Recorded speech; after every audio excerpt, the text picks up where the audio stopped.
Friends, இந்த வீடியோவில் 2013 கேட்ட குரூப் 2 எக்ஸாமோட மேத்ஸ் கொஸ்டின்ஸ் எல்லாமே நான் சால்வ் பண்ணி காட்டேன். ஆப்டிடியூட் கொஸ்டின்ஸ் எல்லாமே. ஸோ மொத்தம் 25 கேள்விகள் கேட்டிருப்பாங்க.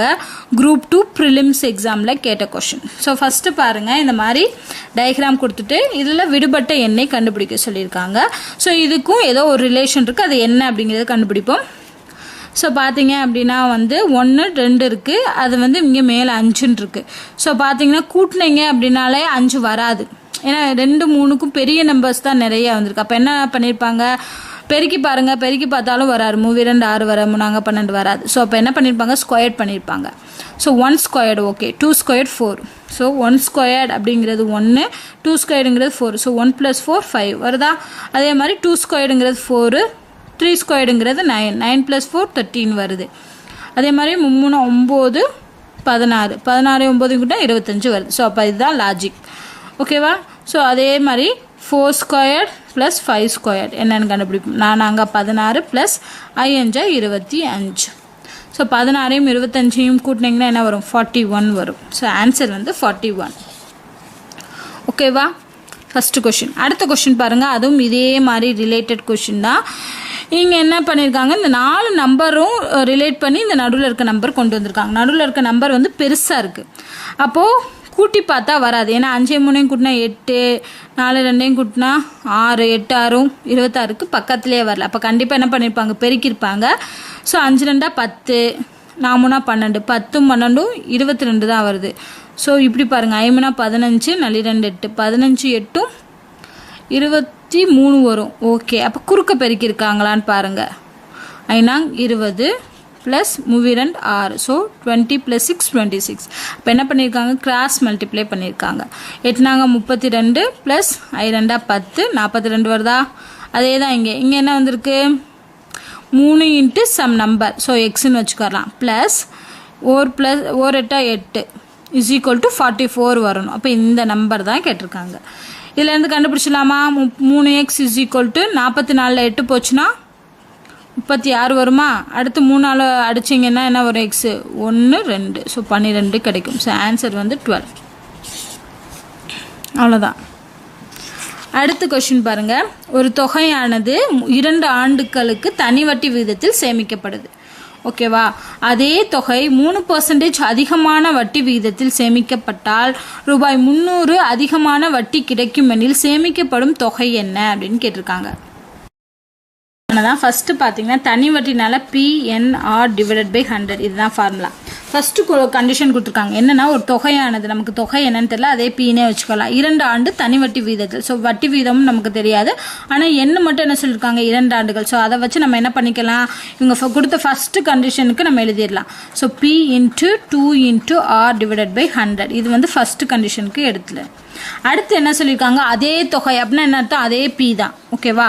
ஸோ அடுத்த கண்டிஷனுக்கு நான் என்ன எழுதுறேன்னா, அதே P × 3% அதிகமான வட்டி விகிதத்தில். அதாவது இங்கே வட்டி விகிதம் 6 இருந்துச்சுன்னா இங்கே வர்றப்போ R+3, ஓகேவா. ஏன்னா இங்கே 3% அதிகமான வட்டி விகிதத்தில் கொடுத்துருக்காங்க. அதே தொகை 3% அதிகமான வட்டி விகிதத்தில் சேமிக்கப்பட்டால் ரூபாய் 300 அதிகமான வட்டி கிடைக்கும் எனில், ஓகேவா. அப்போ அதே 2 ஆண்டுகளுக்கு தான், 2 ஆண்டுகளுக்கு தான் சேமிக்கிறாங்க. பட் ஃபஸ்ட்டு சேமிக்கும் போது R அப்படிங்கிற வட்டி விதத்தில், அடுத்து சேமிக்கிறது R+3 அப்படிங்கிற வட்டி விதத்தில். அப்போ இன்ட்டு என்ன பண்ணுற, 2/100. ஸோ இது ரெண்டுக்கும் உள்ள டிஃப்ரென்ஸ் தான் 300 ரூபா. புரியுதா உங்களுக்கு. ஏன்னா இதை விட இந்த இதில் கண்டுபிடிக்கிறதுக்கு 300 அதிகம் வருது அப்படின்னா இது ரெண்டையும் கழிச்சோம்னா அது 300 ரூபாயா இருக்குமா, ஓகேவா. ஸோ அதை தான் இங்கே நம்ம செய்ய போகிறோம். ஸோ இது ரெண்டுக்கும் டிஃப்ரென்ஸ் கண்டுபிடிக்க. ஸோ என்ன சொல்கிறாங்க, இது இதை விட 300 ரூபாய் அதிகம் அப்படின்னு சொல்கிறாங்க. அப்போ இந்த வட்டியிலேருந்து இந்த வட்டியை இந்த வட்டியை கழிச்சோம் அப்படின்னா 300 ரூபாய் நமக்கு கிடைக்குமா. அதே தான் நான் இப்போ இங்கே செய்ய போகிறேன். ஃபஸ்ட்டு இது எழுதுங்க. இது என்ன பண்ணிக்கிறலான்னா 2PR+3 அப்படின்னு எழுதலாமா, /100 - 2PR divided by 100 is equal to 300. நான் இந்த 300 எப்படி எழுதிருக்கேன்னு உங்களுக்கு புரியும்னு நினைக்கிறேன். இந்த ரெண்டாவதா கண்டுபிடிச்ச வட்டி வந்து 300 ரூபாய் அதிகம், முன்னாடி இருக்கிற வட்டியை விட 300 ரூபாய் அதிகம். ஸோ முன்னாடி இருக்க வட்டி இது, இதை விட 300 ரூபாய் அதிகம்னா இது ரெண்டையும் கழிச்சோம்னா எனக்கு என்ன கிடைக்கும்? 300 ரூபாய் கிடைக்குமா? ஸோ இதுதான் அதிகம். அப்போ இந்த வேல்யூ வந்து ப்ளஸில் வரும், இந்த வேல்யூ மைனஸில் வரும். ஸோ மைனஸ்ங்கிறது இங்கே வரும். ஓகேவா? ஸோ இதை சிம்பிளிஃபை பண்ணுவோம். காமனாக எடுத்தோம்னா 100 காமனாக எடுக்கலாம். இதை உள்ள பெருக்கிக்கோங்க. 2PR plus 2RP minus 2PR is equal to 300 அப்படிங்கிறது கிடைக்குமா? இல்லை என்ன பண்ணலாம்? 2PR ப்ளஸ் மைனஸில் இருக்குது, ஸோ கேன்சல் ஆயிரும். அடுத்து வெறும் 6P மட்டும்தான் இருக்குது. 6P இஸ் ஈக்குவல் டு 100 குறுக்க பெருக்கிக்கோங்க. அப்போ 30,000 ரூபா. ஓகேவா? ஸோ இப்போ என்ன பண்ணலாம்? 6 அடிக்கலாமா? 1 6 5000 30. ஸோ பி அப்படிங்கிற பிரின்சிபல் அமௌண்ட்டுங்கிறது எனக்கு 5000 ரூபாய் கிடைச்சிருக்கு. அதானே கேட்டிருக்காங்க. வட்டி கிடைக்கும் எனில் சேமிக்கப்படும் தொகை என்ன, அந்த தொகை என்ன அப்படின்னு கேட்டிருக்காங்க. அந்த தொகை வந்து 5000. ஸோ ஆன்சர் வந்து 5000. ஸோ இங்கே நம்ம புரிஞ்சுக்க வேண்டியது என்னன்னா, ஃபஸ்ட்டு கிடைக்கக்கூடிய தனி வட்டி இது. அடுத்து வந்து இன்ட்ரெஸ்ட் ரேட் வந்து கூட்டியிருக்காங்க. 3% ரேட்டு கூட்டும்போது 300 ரூபாய் எனக்கு அதிகமாக கிடைக்குது. அப்போ இதுக்கும் இடையே உள்ள வித்தியாசம் அப்படிங்கிறது 300 ரூபாய். அதை வச்சு நான் என்ன கண்டுபிடிக்கிறேன்? பி கண்டுபிடிக்கிறேன். பாருங்க, டைம் அண்ட் ஒர்க் கொடுத்துருக்காங்க. ஏ மற்றும் பி ஒரு வேலையை 10 நாட்களிலும், பி மற்றும் சி 15 நாட்களிலும், சி மற்றும் ஏ 18 நாட்களிலும் முடிப்பர் எனில் பி தனியாக வேலையை எவ்வளவு நாட்களில் முடிப்பார்? ரொம்ப சிம்பிளானதான். ஸோ ஏ ப்ளஸ் பி அப்படிங்கிறது 10 டேஸு, அடுத்து பி ப்ளஸ் சி அப்படிங்கிறது 15 டேஸு, சி ப்ளஸ் ஏ அப்படிங்கிறது 18 டேஸ். ஸோ இந்த மூணுக்கு முதல் எல்சிஎம் எடுக்கலாம். 10 15 18. ஸோ ஃபஸ்ட்டு வந்து 5ஆல் எடுப்போம். 2 10 3 15. இந்த 18 அப்படியே போடுங்க, ஏன்னா இது 5ஆல் வகுப்படாது. அடுத்து என்ன பண்ணலாம்? 3ஆல் எடுக்கலாமா? இது 2க்கு 3ஆல் எடுக்கலாம். இந்த 2 அப்படியே இருக்கும். ஸோ இதை அப்படியே வச்சுக்கோங்க. 1 3 3 6 3 18. அடுத்தது 2க்கும் 6க்கும் 2 எடுக்கலாம். ஸோ 1 2 2 2 6. ஸோ என்ன வந்துடுது? 5 15 15 2 5 15 இன்ட்டு 2 6. ஸோ என்ன வரும்? 5000 30 90 வரும். எல்சிஎம் வந்து 90. இங்கே என்ன பண்ணலாம்? 90 டிவைடட் பை 10 அப்படிங்கிறது வந்து 9 கிடைக்கும். இங்கே 90 டிவைடட் பை 15 அப்படின்னு போட்டோம்னா என்ன கிடைக்கும்? 6 கிடைக்கும். 90 டிவைடட் பை 18 அப்படின்னு போட்டோம்னா என்ன கிடைக்கும்? 18 கிடைக்கும். ஸோ இப்போ கண்டுபிடிச்சாச்சு 965 அப்படிங்கிற அளவு வேலை செய்யும் அப்படின்னு கண்டுபிடிச்சாச்சு. இப்போ என்ன கேட்டிருக்காங்க? பி மட்டும் தனியாக என்ன எவ்வளோ வேலை, எத்தனை நாட்கள் வேலை செய்யும் அப்படின்னு கேட்டிருக்காங்க. ஸோ இப்போ பி வர்றது டேர்ம் பார்த்தீங்கன்னா இந்த 2 டேர்ம். இந்த 2 டேர்மில் பாருங்கள், இது 2 டேர்ம் கூட்டினோம்னா ஏ ப்ளஸ் சி ப்ளஸ் 2B அப்படின்னு இருக்குமா? அடுத்து ஏ ப்ளஸ் சிங்கிறது ஏற்கனவே சி ப்ளஸ் ஏவோட வேல்யூ 18. ஸோ அதை சப்ஸ்டியூட் பண்ணோம்னா 2B கிடைக்கும். 2Bலேருந்து பி கண்டுபிடிச்சலாமா? இப்போ பாருங்கள், நான் ஃபஸ்ட்டு 2ஐயும் ஆட் பண்ண போகிறேன். ஆட் பண்ணனா ஏ ப்ளஸ் சி ப்ளஸ் 2B அப்படின்னு கிடைக்கும். அப்போ இங்கிட்டு இருக்க வேல்யூ ஆட் பண்ணனா 9 + 6 15 கிடைக்கும். இதுலேருந்து நான் என்ன ஏ ப்ளஸ் சி தானே, சி ப்ளஸ் ஏ அதோட வேல்யூ என்ன? 18. ஸோ நான் என்ன பண்ணுறேன்? இங்கே 18 போடுறேன். 18 + 2B இஸ் ஈக்குவல் டு 15 அப்படின்னு போடுறேன். சரி, 18 இங்கே 5 வரும். நம்ம தான் சிம்பிளிஃபை பண்ணி வச்சுட்டோம் இல்லையா? 5. சி ப்ளஸ் ஏ ப்ளஸ் சிக்கு பதில் 5 சப்ஸ்டியூட் பண்ணிட்டேன்னா இப்போ 2B வேணும்னா 15 - 5. அதில் என்ன கிடைக்கும்? 2B இஸ் ஈக்குவல் டு 10 கிடைக்கும். So B is equal to 5. ஃபைனலாக நம்ம என்ன பண்ணணும்? இந்த மீச்சிமா வேல்யூ டிவைடட் பை அந்த 5 போட்டோம்னா தான் நமக்குரிய நாட்கள் கிடைக்கும். ஸோ 5 போட்டோம் அப்படின்னா 1 5 5 4 5 சரி 40 வரும். 8 5 40. ஸோ 18 டேஸில் பி மட்டும் வேலையை முடிக்கும். ஸோ ஆன்சர் வந்து 18. ஓகேவா? ஸோ இது இன்னொரு மெத்தட்லையும் செய்யலாம். என்னென்னா எல்லாத்தையும் ஆட் பண்ணிங்கன்னா 2A 2B 2C கிடைக்கும். அப்போ 2 × A + B + C கிடைக்கும். அதுலேருந்து A + B + C கிடச்சிருச்சு அப்படின்னா C + ஏவை அப்ளை பண்ணி அதுலேருந்து B கண்டுபிடிக்கலாம். ஸோ உங்களுக்கு எந்த மெத்தட் ஈஸியாக இருக்கோ அதை பண்ணுங்கள். அடுத்த கொஸ்டின் பார்க்கலாம். லேபர் அப்படிங்கிற வேர்டை வந்து இந்த மாதிரி மாற்றி எழுதியிருக்காங்க, குறியீட்டில் எழுதியிருக்காங்க அப்படின்னா கேண்டிட் அப்படிங்கிற வேர்டை எப்படி எழுதலாம்? ஃபஸ்ட்டு லேபருக்கும் இதுக்கும் என்ன ரிலேஷன் அப்படிங்கிறத பார்க்கலாம். KBAPTS. ஸோ இதுக்கு ஈக்குவலாக இருக்கக்கூடிய வேர்ட்ஸ். ஸோ எல்லுக்கு பக்கத்தில் கே இருக்கா? எல்லுக்கு முன்னாடி கே இருக்குது. ஓகேவா? ஸோ எல்லுக்கு முன்னாடி இருக்க வேர்டு இங்கே வருது. அப்போ இது முன்னாடி ஏரோ மார்க் போட்டுருக்கோம். அடுத்து ஏக்கு அடுத்து தான் பி வருது. ஸோ ஏக்கு அடுத்த வேர்டு பி, அடுத்து பிக்கு முன்னாடி. ஸோ உங்களுக்கு புரியுதா? முன்னாடி ஒரு வேர்டு, அடுத்து பின்னாடி ஒரு, அடுத்து ஓக்கு அப்புறம் உள்ள வேர்டு பி. ஓகே. அடுத்து யூக்கு முன்னாடி இருக்கா டி? எஸ். அப்போ இது முன்னாடி எழுதியிருக்காங்க. அடுத்து ஆருக்கு அடுத்து எஸ் இருக்கா? ஆருக்கு அடுத்து எஸ் இருக்குது. ஸோ அடுத்து. ஸோ இந்த வேர்டில் இருக்குது, அதாவது முன்னாடி பின்னாடின்னு எழுதியிருக்காங்க. இதே மாதிரி நம்ம கேண்டிடேட்டுக்கு எழுதலாம். இதே ஆர்டரில் தான் பார்க்கணும். ஃபர்ஸ்ட் என்ன இருக்குது? முன்னாடி. ஸோ முன்னாடி பின்னாடி, முன்னாடி பின்னாடி, முன்னாடி பின்னாடி. இப்போ சிக்கு முன்னாடி என்ன இருக்குது? பி இருக்குது. ஓகே. ஏக்கு அடுத்து என்ன இருக்குது? பி வரும். என்னுக்கு முன்னாடி எம் இருக்குது. டிக்கு அடுத்து என்ன வரும்? இ. ஓகே. ஐக்கு முன்னாடி என்ன வரும்? ஹச். ஐக்கு முன்னாடி ஹச். So H. டிக்கு அப்புறம் இ. ஸோ இதுதான் ஆன்சர். டிடி பிபிஎம்இஹெச்இ, பிபிஎம்இஹெச்இ அப்படிங்கிறத ஆன்சர். அடுத்த கொஸ்டின் பாருங்க. 28 லிட்டர் கலவையில் பாலும் நீரும் வந்து 5.2 அப்படிங்கிற விகிதத்தில் இருக்கு. இந்த கலவையோட 2 லிட்டர் நீரை சேர்க்குறாங்க அப்படின்னா பால் மற்றும் நீரோட புதிய விகிதம் என்ன? சேர்த்ததுக்கு அப்புறம் என்ன ரேஷியோவில் இருக்கும்? ஃபர்ஸ்ட் என்ன ரேஷியோவில் இருக்கு? பாலும் நீரும் அப்படிங்கிற ரேஷியோ பார்த்தீங்கன்னா 5:2. ஸோ இந்த ரேஷியோவில் இருக்கு. ஆனால் இதோட மொத்த டோட்டல் கொடுத்துட்டாங்க 28 லிட்டர். டோட்டல் பார்த்தீங்கன்னா 28 லிட்டர். இப்போ இதுலேருந்து ரேஷியோலேருந்து வேல்யூ கண்டுபிடிக்கலாம்னா வேல்யூ எப்படி கண்டுபிடிப்போம்? ஒரு காமனான நம்பரால் பெருக்கணும்னா வேல்யூ குறைச்சணும். ஸோ எக்ஸால் பெருக்கணும்னா 5x, அப்போ 2x. அப்போ 5x லிட்டர் அளவு பால் இருக்கும், 2x லிட்டர் அளவு நீர் இருக்கும். ஸோ டோட்டல் எவ்வளோன்னு கொடுத்துட்டாங்க? 28 லிட்டர். அப்போ இந்த 5xையும் 2xையும் கூட்டினோம்னா எவ்வளோ வரும்? 28 லிட்டர் வரும். புரியுதா உங்களுக்கு? So 5x + 2x = 28. அப்போ 7x = 28. So x = 4 litre. அப்போ எக்ஸுக்கு பதிலாக நான் என்ன பண்ணுறேன்? இங்கே 4 போட்டோம்னா அது எத்தனை லிட்டருங்கிறது தெரிஞ்சிடும். 5 4 4 2 8. ஸோ 20 8 கூட்டினா 28 வருதா? அப்போ 20 லிட்டர் பால் இருக்கும், 8 லிட்டர் தண்ணி இருக்கும். இதுக்கப்புறம் என்ன செஞ்சுருக்காங்க? எவ்வளோ லிட்டர் நீர் சேர்க்குறாங்க? 2 லிட்டர் நீர் சேர்க்குறாங்க. அப்போ இந்த நீரோட தான் என்ன பண்ணுறாங்க? 2 லிட்டர் ஆட் பண்ணுறாங்க. இந்த பால் அப்படியே இருக்கும். அப்போ இங்கே என்ன வரும்? 8ஓட 2 லிட்டர் கூட்டினோம்னா 8 + 2 10. அப்போ இதுக்கு தான் ரேஷியோ கேட்டிருக்காங்க. அப்போ 20க்கும் 10க்கும் ரேஷியோ எடுத்தோம்னா 2:1. ஸோ ஆன்சர் வந்து 2:1. ஸோ ஞாபகம் வச்சுக்கோங்க, இந்த மாதிரி கொஷின்லாம் கேட்டாங்கன்னா ரொம்ப ரொம்ப ஈஸி. ரேஷியோ மாதிரி கொஷின்ஸ் வந்துச்சுன்னா நீங்கள் ஈஸியாக மார்க் வாங்கலாம். ஃபஸ்ட்டு ரேஷியோவை நம்ம என்ன பண்ணணும்? வேல்யூவாக மாற்றணும். ஸோ காமன் நம்பரால் பெருக்கிட்டு டோட்டல் கொடுத்துருந்தாங்கன்னா என்ன பண்ணணும்? வேல்யூ கிடச்சிச்சு. டோட்டல்னால் இது ரெண்டையும் கூட்டினோம்னா அதுதான் டோட்டல். ஸோ அதிலேருந்து எக்ஸ் கண்டுபிடிச்சிட்டோம் அப்படின்னா அதை அப்ளை பண்ணி ஆன்சர் கண்டுபிடிச்சிடலாம். டைம் அண்ட் ஒர்க்கு தான் கொடுத்துருக்காங்க. ஏபிசி மூவரும் சேர்ந்து ஒரு வேலையை 4 நாட்களில் செய்கிறாங்க. தனியாக ஏ வந்து 12 நாட்களிலும் பி வந்து 18 நாட்களிலும் முடிக்கிறாங்கன்னா சி அவ்வேலையை எத்தனை நாட்களில் முடிப்பார்? இதுவும் காமனானதான். ஸோ A + B + Cங்கிறது எத்தனை? 4 நாள். அடுத்து ஏ வந்து 12 நாள், பி வந்து 18 நாள். அப்படின்னா சி என்னன்னு கேட்டிருக்காங்க.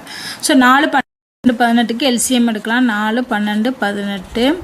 ஃபஸ்ட்டு 2ஆல் எடுத்தோம்னா 2 4 6 12 9 18. அப்புறம் 2ஆல் எடுத்தோம்னா 1 2 3 2 6 9. அடுத்து 3ஆல் எடுக்கலாமா? 3 1 3 3 3 9. ஸோ 3 9 9 36 வருது. ஸோ எல்சிஎம் என்ன வருது? 36 வருது. 36 / 4னா என்ன வரும்? 9 வரும். 36 / 12னா 3 வரும். அடுத்து வந்து 36 / 18னா என்ன வரும்? 2 வருமா? ஸோ 932 அப்படின்னு கிடச்சிடும். இங்கே என்ன கேட்டிருக்காங்க?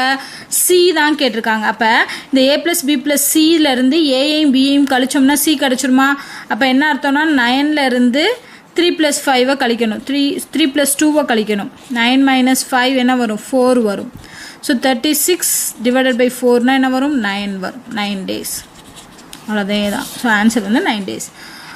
இது இவ்வளோ ஸ்டெப்லாம் நீங்கள் பண்ண தேவையில்லை, ஈஸியாக பண்ணலாம். இது அப்படியே நீங்கள் மனசுக்குள்ளேயே பண்ணீங்க அப்படின்னா இவ்வளோ ஸ்டெப்ஸே வராது. ஸோ ஞாபகம் வச்சுக்கோங்க, A + B + C இதுலேருந்து என்ன கண்டுபிடிக்கணும்?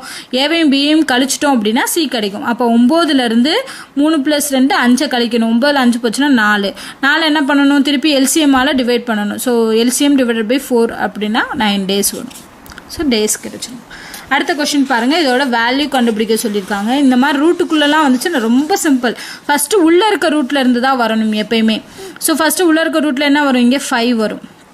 அடுத்து 11ஐயும் 5ஐயும் கூட்டினோம்னா 16 கிடைக்குமா? 16க்கு ரூட் எடுத்தோம்னா 4 கிடைக்கும். ஸோ 4.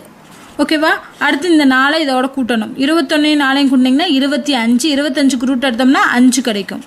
அடுத்து இந்த 5ஐயும் 31ஐயும் கூட்டணும். 31ஐயும் கூட்டினோம்னா என்ன வரும்? 36. 36க்கு ரூட் எடுத்தோம்னா 6 கிடைக்கும். ஸோ 6ஐயும் 58ஐயும் ஃபைனலாக கூட்டுங்க. 58ஐயும் 6ஐயும் கூட்டினோம்னா 64 வரும். ஸோ 64க்கு ரூட் எடுத்தோம்னா 8. ஸோ ஆன்சர் வந்து 8.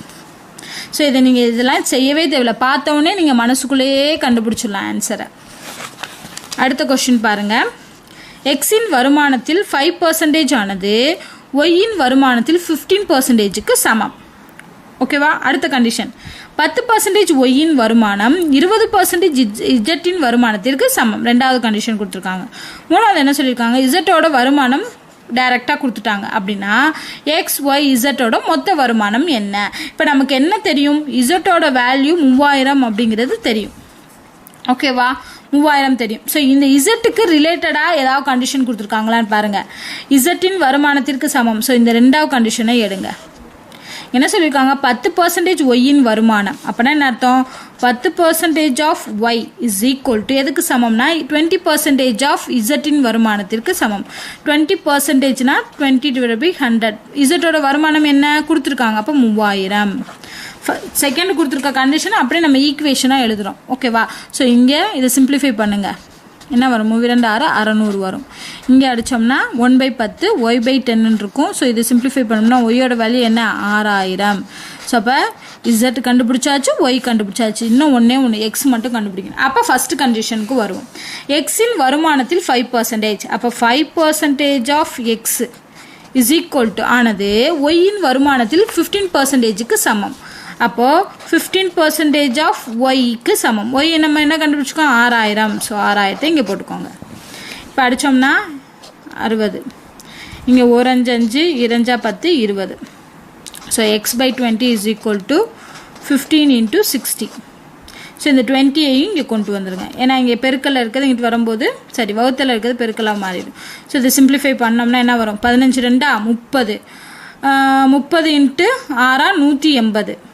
30 × 6 180. ஸோ 180 இங்கே 2 0. ஸோ 18000 ரூபா எக்ஸோட வருமானம். இப்போ என்ன கேட்டிருக்காங்க? எக்ஸ் ஒய் இசட்டோட மொத்த வருமானம். அப்போ 3ஐயும் கூட்டி போடுங்க. 6 3 9. 9 18 27. ஸோ 27,000 அப்படிங்கிறத ஆன்சர்.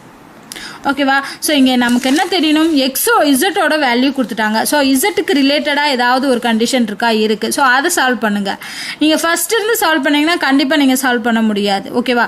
ஸோ இசட்டோட வேல்யூ இப்போ எக்ஸோட வேல்யூ கொடுத்தாங்க அப்படின்னா நம்ம எக்ஸ்லேருந்து ஸ்டார்ட் பண்ணலாம். இல்லை ஒய்யோட வேல்யூ கொடுத்தாங்கன்னா ஒய்யிலேருந்து ஸ்டார்ட் பண்ணலாம். ஸோ இந்த மாதிரி பண்ணிங்கன்னா ஈஸியாக ஆன்சர் கண்டுபிடிச்சிடலாம். டயக்ராம் கொடுத்துருக்காங்க. இந்த டயக்ராமில் பார்த்தீங்கன்னா கீழே ஃபுல்லாக இயர் கொடுத்துருக்காங்க, மேலே ஃபுல்லாக வேல்யூ அவங்களோட வருமானம் கொடுத்துருக்காங்க. ஓகேவா? இப்போ என்ன சொல்லியிருக்காங்க? இப்படத்திலிருந்து 2004ஆம் ஆண்டிலிருந்து 2005ஆம் ஆண்டிற்கு கிடைத்த லாபத்தின் உயர்வை, ஸோ எவ்வளோ % லாபம் அவங்களுக்கு கிடச்சிருக்கு அப்படிங்கிறத கண்டுபிடிக்கணும். % லாபம் இங்கே என்ன? 2004லேருந்து 2005. ஸோ 2004 இங்கே இருக்குது, 2005. ஸோ இதுக்குரிய டயக்ராம் பார்க்குறோம். இந்த பாயிண்ட் என்ன இருக்குது? 30 இருக்குது. அடுத்து இங்கே பாருங்கள், இங்கே என்ன இருக்குது? 50. ஸோ 30 50 இருக்குது. ஓகேவா? ஸோ இங்கே என்ன கேட்டிருக்காங்க? 2000. இது 2004க்கு, இது 2005க்கு. 2004லேருந்து 2005க்கு உயர்ந்திருக்கா? 30 இருந்தது, 2005 50 உயர்ந்திருக்கு. ஓகேவா? ஸோ அப்போ லாபத்தின் % உயர்வு % கண்டுபிடிக்கணும். ஸோ உயர்வு % கண்டுபிடிக்கணும்னா நம்ம என்ன பண்ணணும்? ஃபஸ்ட்டு இதுக்கும் எவ்வளோ டிஃப்ரென்ஸு? 20 டிவைடட் பை, இங்கே டிவைடட் பை அப்படிங்கிறது தான் கரெக்டாக போடணும். இப்போ என்ன கேட்டிருக்காங்க? உயர்வு % அப்போ எந்த வேல்யூலேருந்து எந்த வேல்யூக்கு உயர்ந்திருக்கு? 30லேருந்து தான் உயர்ந்திருக்கு. அப்போ டிவைடட் பை 30 போடணும். 30 போடணும். ஏன்னா இங்கே லாபத்தின் உயர்வினை % காண்க. உயர்வுனா 30லேருந்து தானே உயர்ந்திருக்கு. ஸோ அப்போ 30 தான் இங்கே டிவைடட் பையில் வரும். ஓகேவா? ஸோ எஎன்ன பண்ணணும்? எவ்வளோ உயர்ந்திருக்கு? 30லேருந்து 50. ஸோ இதுக்குரிய டிஃப்ரென்ஸ் கண்டுபிடிச்சி டிவைடட் பை எதுலேருந்து உயர்ந்திருக்கோ அந்த வேல்யூ 30. ஓகேவா? 20 / 30 × 100. ஸோ இதுக்கு சிம்பிளிஃபை பண்ணோம்னா என்ன வரும்? 200 / 3. ஸோ 1 3 6 3 18 வருமா? மிச்சம் 2 20. திருப்பி 3 18. ஓகேவா? 18 மிச்சம் என்ன வரும்? 20 வரும். 20னா என்ன வரும்? 3 18 அப்படின்னா என்ன வரும்? 2 வரும். ஸோ 2/3. ஸோ ஆன்சர் என்ன 66 2/3. ஸோ 66 வந்தவொடனே நம்ம கண்டுபிடிச்சிடலாம். 66ல் இந்த ஒரு வேல்யூ மட்டும்தான் இருக்குது. ஸோ ஆன்சர் வந்து 66. ஸோ ஞாபகம் வச்சுக்கோங்க, உயர்வு அப்படிங்கிறப்போ எதுலேருந்து எதுக்கு உயர்ந்திருக்கு அப்படிங்கிறத மென்ஷன் பண்ணணும், டிவைடட் பையில் போடணும். அடுத்த கொஸ்டின் பாருங்கள். ஆல்கஹால் 20% உள்ள 5 லிட்டர் திரவ கலவையோடு 1 லிட்டர் தண்ணீர் சேர்க்கப்படுகிறது. புதிய கலவையின் ஆல்கஹாலோட பெர்சன்டேஜ் என்ன அப்படின்னு கேட்டிருக்காங்க. அதாவது 5 லிட்டர் உள்ள ஒரு கலவையில் மிக்சர், அதாவது 5 லிட்டர் மிக்சரில் எவ்வளோ பர்சன்டேஜ் ஆல்கஹால் இருக்குது? 20% ஆல்கஹால். அப்போ 5 லிட்டரில் 20% அப்படிங்கிறது எவ்வளோ அப்படின்னு கண்டுபிடிங்க. அதுதான் ஆல்கஹாலோட வேல்யூ. ஓகேவா? ஸோ 5 லிட்டரில் 20% அப்படின்னா 20/100 அடித்தோம்னா 1 5 5 2 10. ஸோ 2 2 அடித்தோம்னா 1 கிடைக்குது. அப்போ என்ன அர்த்தம்? 5 லிட்டரில் 20%ங்கிறது என்னது? 1 லிட்டர். அப்போ 1 லிட்டர் அப்படிங்கிறது ஆல்கஹால். மிச்சம் இருக்கிறது என்ன? 5 லிட்டரில் 1 லிட்டர் போச்சுன்னா மிச்சம் 4 லிட்டர். இந்த 4 லிட்டர் தான் என்ன இருக்குது? தண்ணீர். ஏன்னா தண்ணீர் இருக்கும் அந்த கலவையில். ஓகேவா? ஸோ அப்போ 5 லிட்டரில் 1 லிட்டர் தான் ஆல்கஹால் இருக்குது, 4 லிட்டர் தண்ணி இருக்குது. ஓகே, அடுத்து என்ன சொல்லியிருக்காங்க? இந்த கலவையோடு 1 லிட்டர் தண்ணீர் சேர்க்கப்படுது. அப்போ ஏற்கனவே 4 லிட்டர் தண்ணி இருக்குது, இப்போ 1 லிட்டர் தண்ணி சேர்த்தாங்க. இப்போ எவ்வளோ லிட்டர் வரும்? 5 லிட்டர் தண்ணி இருக்கும். அப்போ மொத்தம் பார்த்தீங்கன்னா 6 லிட்டர் அந்த திரவ கலவைங்கிறது 6 லிட்டராக இருக்கும். அதில் 5 லிட்டர் தண்ணி இருக்கும், 1 லிட்டர் ஆல்கஹால் இருக்கும். இப்போ இதுதான் நமக்கு கிடைச்ச புதிய கலவை. இந்த புதிய கலவையில் ஆல்கஹாலோட பெர்சன்டேஜ் என்ன? அதாவது என்னன்னா, இந்த 6 லிட்டரில் 1 லிட்டருங்கிறது எவ்வளோ பெர்சன்டேஜ், அதுதான். புரியுதா உங்களுக்கு? 6 லிட்டரில் 1 லிட்டருங்கிறது எவ்வளோ பெர்சன்டேஜ்? இப்போ 6 litre is equal to 6 லிட்டரில் X% அப்படிங்கிறது தான் 1 லிட்டர். புரியுதா? இந்த எக்ஸை தான் நம்ம கண்டுபிடிக்கணும். அப்போ என்ன வரும்? 6 × 6x இஸ் ஈக்குவல் டு 100 அப்படின்னு வரும். So 6x is equal to 100ன்னு இருக்கும். இதுலேருந்து எக்ஸ் கண்டுபிடிச்சிங்கன்னா 100/6. 1 6 அடிக்கலாம், மீதி 40. 40னா 6 6 36 வரும், மிச்சம் 4 வரும். ஸோ 4/6 வருமா? ஸோ 16 4/6. 4/6 எப்படி எழுதலாம்? 2/3 எழுதலாமா? ஸோ 16 2/3% அளவு ஆல்கஹால் இருக்கும் புதிய கலவையில். ஸோ உங்களுக்கு புரிஞ்சிச்சா? ஃபஸ்ட்டு கொடுத்துருக்கதை வச்சு அந்த எவ்வளோ பெர்சன்டேஜ் அப்படிங்கிறத வச்சு ஆல்கஹால் எவ்வளோ லிட்டர் இருக்கும், தண்ணி எவ்வளோ லிட்டர் இருக்கும் அப்படிங்கிறத கண்டுபிடிச்சிட்டோம். அடுத்து என்ன பண்ணியிருக்காங்க? 1 லிட்டர் தண்ணி தான் சேர்த்துருக்காங்க. ஆல்கஹால் அப்போ 1 லிட்டர் அப்படியே தான் இருக்கும், தண்ணி தான் 5 லிட்டர் ஆகும். ஸோ மொத்த கலவை அப்படிங்கிறது 6 லிட்டருக்கு வந்துடும். ஓகேவா? அப்போ இந்த புதிய கலவை அப்படிங்கிறது 6 லிட்டர் உள்ள புதிய கலவை. இதில் ஆல்கஹாலோட பெர்சன்டேஜ் என்ன? அப்போ 6 லிட்டரில் எவ்வளோ பெர்சன்டேஜ் அப்படிங்கிறது இந்த 1 லிட்டர். அதை எவ்வளோ பெர்சன்டேஜ் நமக்கு தெரியாது. ஸோ அதை X%ன்னு வச்சுட்டு 6 லிட்டரில் X% இஸ் ஈக்குவல் டு 1 லிட்டர்னா அந்த எக்ஸோட வேல்யூ என்ன அப்படின்னு கண்டுபிடிச்சிட்டோம். அடுத்த கொஸ்டின் பாருங்க. 12 பொருட்களின் வாங்கிய விலைக்கு 10 பொருட்களின் விற்ற விலைக்கு சமம் எனில் இதில் கிடைக்கும் லாப பெர்சன்டேஜ் என்ன அப்படின்னு கேட்டிருக்காங்க. இப்போ ரெண்டுமே சமம்னு சொல்லிட்டாங்க. அப்போ ஃபர்ஸ்ட் 12 பொருட்களின் வாங்கிய விலைனா காஸ்ட் ப்ரைஸ், விற்ற விலைனா செல்லிங் ப்ரைஸ். ஸோ அப்போ 12 cost price is equal to எதுக்கு சமம்? 10 பொருட்களோட செல்லிங் ப்ரைஸ்க்கு ஈக்குவல். ஸோ இதுதான் இவங்க கொடுத்துருக்காங்க. இப்போ நான் என்ன பண்ணுறேன் அப்படின்னா, 12 பொருட்களோட காஸ்ட் ப்ரைஸ் அப்படிங்கிறது 12 பொருட்கள், ஒரு பொருள் 1 ரூபா அப்படின்னு வச்சு 12 ரூபா அப்படின்னு வச்சுக்கிறேன். ஓகேவா? 12 பொருட்களோட காஸ்ட் ப்ரைஸ் வந்து 12 ரூபா. அதே மாதிரி 10 பொருட்களோட செல்லிங் ப்ரைஸ் அதுவும் வந்து 1 ரூபான்னு வச்சு 10 ரூபா அப்படின்னு வச்சுக்கிறேன். இது உங்களுக்கு வந்து புரியணுங்கிறக்காக நான் 12 ரூபா 10 ரூபா அப்படின்னு வச்சுருக்கேன். இப்போ நான் ஃபஸ்ட்டு என்ன பண்ணுறேன்னா, 12 காஸ்ட் ப்ரைஸுக்கு பதிலாக நான் என்ன போடுறேன்? 12 ரூபா. So 10 selling price is equal to 10 ரூபா அப்படின்னு நம்ம எடுத்துக்கிறோம். இப்போ நமக்கு தெரியும் லாப பர்சன்டேஜ் வேணும்னா என்ன ஃபார்முலா? அதாவது என்ன, லாபம் எப்போ கிடைக்கும்? வாங்கின விலையை விட விற்ற விலை அதிகமாக இருக்கணும். அப்போ selling price minus cost price divided by, இங்கே இது லாபம்ங்கிறது என்ன? செல்லிங் ப்ரைஸ் அதிகமாக இருக்கணும் காஸ்ட் ப்ரைஸை விட, அதோட அடக்க விலையை விட விற்ற விலை அதிகமாக இருந்தால் தான் லாபம்னு கிடைக்கும். இப்போ லாபம் பெர்சன்டேஜ் அப்படின்னு கேட்டாங்கன்னா நம்ம அந்த பெர்சன்டேஜ் எதை வச்சு கண்டுபிடிப்போம்? அந்த அடக்க விலையை வச்சு தான் கண்டுபிடிப்போம்.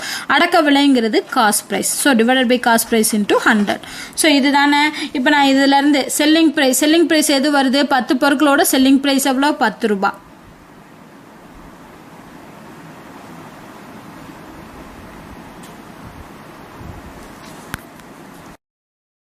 ஸோ இப்போ இந்த வேல்யூஸை நான் அப்படியே இங்கே சப்ஸ்டியூட் பண்ணுறேன். ஃபர்ஸ்ட் நான் என்ன பண்ணேன்னா 10 செல்லிங் ப்ரைஸோட வேல்யூ என்ன 10 ரூபா.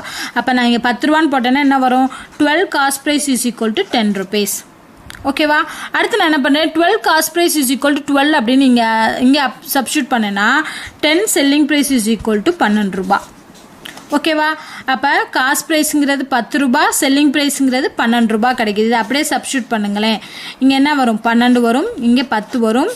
காஸ்ட் ப்ரைஸுங்கிறது 10, ஸோ 10 × 100. ஓகேவா?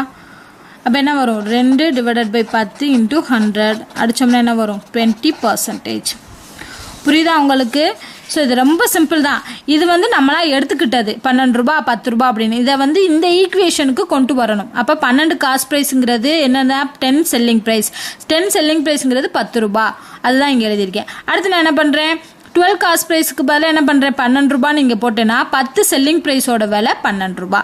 அதை அப்படியே நீங்கள் இங்கே சப்ஸ்டியூட் பண்ணிட்டோம் அப்படின்னா ஆன்சர் கிடச்சிரும்.